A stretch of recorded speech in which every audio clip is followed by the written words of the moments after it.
आमे आज आपको कहूँ जलेश्वर पुरी मेमू बाबदरे जो मेमुटी जलेश्वर ठारू यात्रा आरंभ करिथाए एवं पुरी ठारे तार शेष स्टेशन होता है। पुणी पुनर्बार सही मेमुटी पुरी जलेश्वर अभिमुखे यात्रा करिथाए।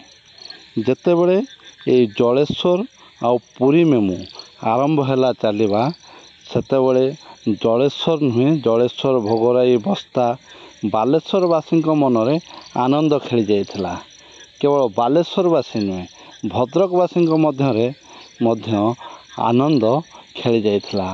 कारण गरीब श्रेणीर लोकटीए जे कार करी पुरी जाई पारि न थाए सी ए ट्रेन जोगे अति सहजरे जलेश्वर ठारू पुरी पर्यंत यात्रा करिथाए।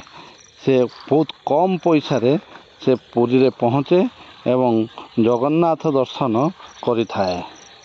यह मेमुटी यात्रा आरंभ करने दिन ठारू ट्रेन मध्य यात्री मानकर भीड़ मध्य परिलक्षित होइथिला।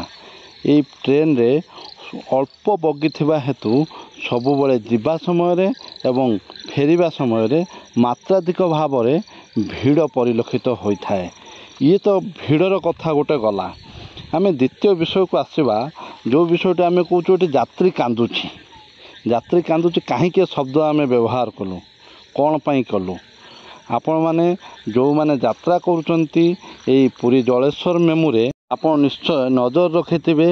ये ट्रेन रो जिबा एवं आसबार समय सारणी गोटे थाए किंतु प्रत्येक दिन कौन सी दिन नहीं एमिति जो दिन ये सठिक समय चली थाए।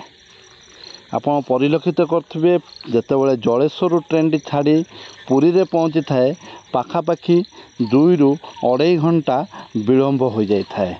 पुनर्बार से ट्रेन टी जेतेबेले पुरी छाड़ी फेरे से पाखापाखि भद्रक पहुँचला बेलू आपण देखुथिबे समय 3 ରୁ 3.5 घंटा बेले बेले 4 घंटा विलंबर चले।